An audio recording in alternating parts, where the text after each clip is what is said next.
বন্ধুরা, কম্পাস সিরিয়ালের আজকের রিভিউ।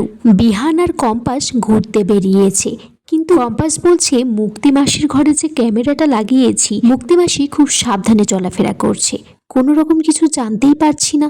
কম্পাস বলছে তাকে গাড়িটা চালাতে দিতে, কিন্তু বিহান বলছে স্টিয়ারিংটা আমার হাতেই থাক, আমি তাহলে নিশ্চিন্তে গাড়িটা চালাতে পারবো। কম্পাস বলছে তাছাড়া মাকে যে কোন দিক থেকে আক্রমণ করবে সেটাও তো বুঝতে পারছি না, আমার খুব টেনশন হচ্ছে। বিহান এদিকে কম্পাসকে বলে চিন্তা কম করতে, তারা পাশে একটা চায়ের দোকান দেখতে পেরেছে, সেখান থেকে একটু চা আর লেবু খেতে বলে, তাহলে টেনশনটা অনেকটাই কমবে। কম্পাস তারপর বিহানের কাছে জানতে চাই যে সে কি বলতে চাইছে। সেদিন বাবুলাল কাকাও বলেছে যে আপনি নাকি কম্পাসকে কিছু মনের কথা বলতে চান। তারপর কম্পাস আর বিহান চা খাচ্ছে, কম্পাসের হাতে একটু চা পড়ে গেছে, বিহান মুছে দিচ্ছে। এদিকে বিহান চা খেতে গিয়ে কাশি হয়েছে, কম্পাস আবার মাথায় হাত বুলিয়ে দিচ্ছে।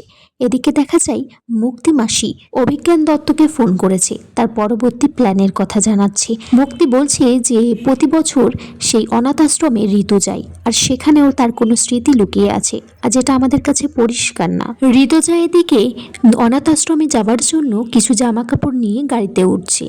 বিহানের দাদাও সাথে যেতে চাইছে, কোনো রকম বিপদ আপদ যাতে না হয়, কিন্তু ঋতুজা বলে যে তোরা চিন্তা করিস না, আমাকে এই দিনের জন্য অপেক্ষা করতে হয়, একটা বছর আমি এই দিনের জন্য অপেক্ষা করে থাকি। ঋতুজা বলছে তোরা চিন্তা করিস না, আমি ঠিক ফিরেই আসবো, কোথায় আর যাব।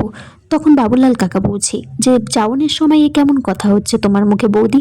দিকে বাড়ি থেকে বিহানের ফোন করেছে, বলছে যে ঋতুজা আজকে বেরিয়েছে আর সে গেছে সেই অনাথ আশ্রমে।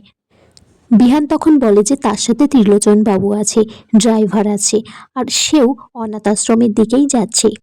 কম্পাসের দিকে বিহানকে বলে তাড়াতাড়ি গাড়িটা চালাতে, আপনার এই ছেলে মানুষের জন্য আজকে যদি মায়ের কোনো ক্ষতি হয়ে যায় তাহলে নিজেকে সে ক্ষমা করতে পারবে না। তাই জন্য কম্পাস গাড়ির মধ্যেই তার সেই ড্রাইভারের সাজ পোশাকটা মানে দাড়ি কোপ লাগিয়ে নিচ্ছে। তারপর দেখা যায় ঋতুজা বাচ্চাদেরকে নিয়ে অনাথ আশ্রমে নাচ গান হই হুল্লোড় করছে। তখনই মুক্তির ছেলে একটা ইঞ্জেকশন নিয়ে ঋতুজার পিছনে যায়, সেটা ফুটিয়ে দিয়ে মেরে ফেলার জন্য। আর এখানেই আজকের পর্ব শেষ হয়ে যায়। বন্ধুরা, তোমরা কমেন্টস করে জানিও কেমন লেগেছে আজকের পর্বটা।